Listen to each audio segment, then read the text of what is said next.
Nigerian growth has been driven by two pillars, and this is true of many African countries in the last decade that was called Decade of Africa Rising.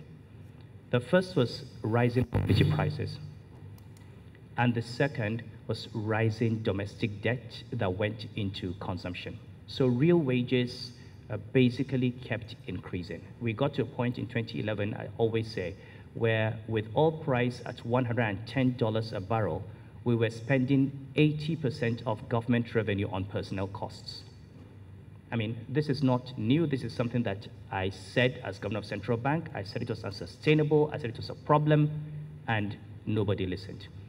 Now, that model has reached the limit of its capacity. There's a limit to how much you can borrow and spend. Okay, now you're spending 40% of your revenues on debt service, you can't borrow anymore, even on domestic debt. Okay, there is a limit to how much you can tax people in order to make up for that. So you're left with these two options. One option is to sell down some assets in a manner that does not hurt your strategic interest. So sell down some oil assets, sell down some refineries, sell down some of the assets owned by the government in a transparent manner that gives you value. You can even have options to buy back later, or you can have golden shares, but basically raise revenue, raise money for Forex that way. And secondly, do what I've said, which is actually ask what are the kind of incentives that you need to offer to private investors. And here I don't make a distinction between Nigerians and non-Nigerians. Frankly, I don't care about the nationality of the person who owns the dollars, if the dollars are going to come in. What I care about is what is the form of investment that's coming. This is what the chairman of First Bank was saying. So for example, I'm worried about us turning ourselves into a market for textiles produced in China. But I don't have a problem with us being a market for Chinese companies coming to Lagos or Kano, preferably, to produce textiles and employ Nigerians and sell in this market to create jobs and pay taxes and grow the Nigerian economy. So it's nothing against China or the Chinese, but certainly whether it's a Chinese or Nigerian or American, if you're going to take production outside the shores of this country and turn this economy into a consumer market, that is not the model that you want to encourage for development.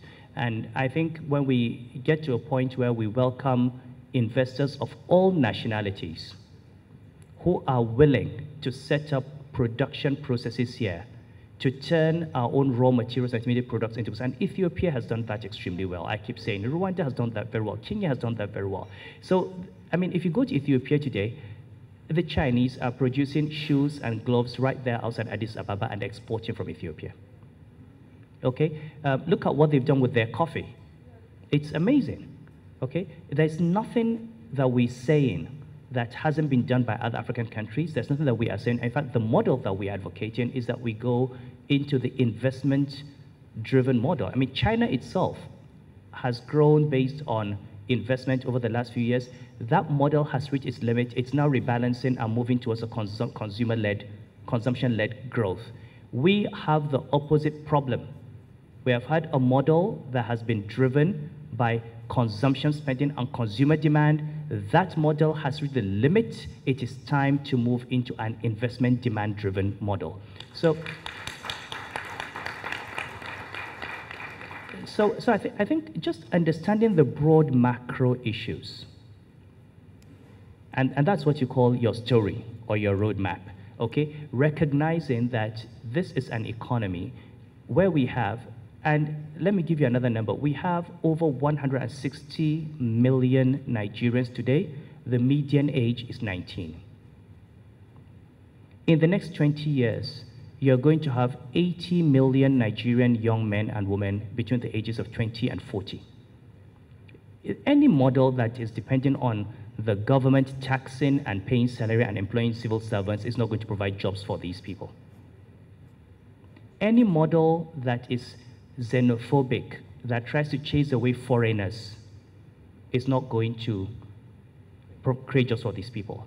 Any model that has an aversion to people making legitimate money and paying taxes and working hard and showing initiative is not going to provide jobs for these people. This is the story we have to say. We need to create, our story is that we want to be an economy that provides an opportunity for these 80 million young people. And that story is a story of macro stability, and that includes clarity and transparency in central bank communication. It also includes independence of the central bank. So, I mean, I was very pleased yesterday, like I said, when the central bank came out. I was waiting for the MPC. I mean, I like the finance minister. I love the finance minister. But when the central bank said, we are not breaking down the rules, I said, yes. You know, that is what I like to see. So hold on to that. There will be a time when rates will come down. But let us, first of all, attract the forex. Let us attract the capital in. Let us stabilize the foreign exchange market. Let us improve the liquidity. Keep those factories open. Let them have raw materials. And then we can begin to look at credit, because you first of all have to make sure that you fix a transmission mechanism. If you don't have electricity, if you don't have, and the government has not been fixing security, we need electricity, we need the infrastructure. As you do that, then 50 basis point, 100 basis point reduction in interest becomes a major multiplier, has a major multiplier effect through the credit channel. So I am someone that's, I'm generally very positive in my outlook. I believe that if people take the right decisions, they'll see the right outcomes. 3-4 months ago, I was extremely pessimistic when the policy position was, we will not change. Okay, the last 3-4 weeks, I've been remarkably surprised. I mean, I've seen change. I have seen people call economists to talk to them. I've seen people begin to accept that they may have made mistakes. They're still sensitive to criticism, which is normal, which won't stop criticism. But I can see, okay, that there's a general recognition that this economy is a big problem and we need to face it. And frankly, we must remember that this government inherited a real mess as well. I mean, I was there. I know that the reserves that were left in 2015 should have been much higher if we didn't have the kind of leakages that we're having. As far back as 2013, I told the government, look, this is where we are. This is where I think reserves should be. These are my numbers. I think we're losing about $1 billion a month. If we don't do something about it and the price of oil falls, we're going to be here. That did not happen. So we are also paying a price for the profligacy and recklessness of previous years and for the silence of Nigerians when all this was happening. We must bear that in mind. We must also bear in mind that certain responses have been suboptimal and they have exacerbated the situation. Now we are getting the right responses. We need to have the courage to continue. And for God's sakes, the private sector, the economists, as Nigerians, we must continue to speak up and give constructive criticism and advice and point the government in the right direction. And policymakers should listen. Now, people might be irritated a little bit. It doesn't matter.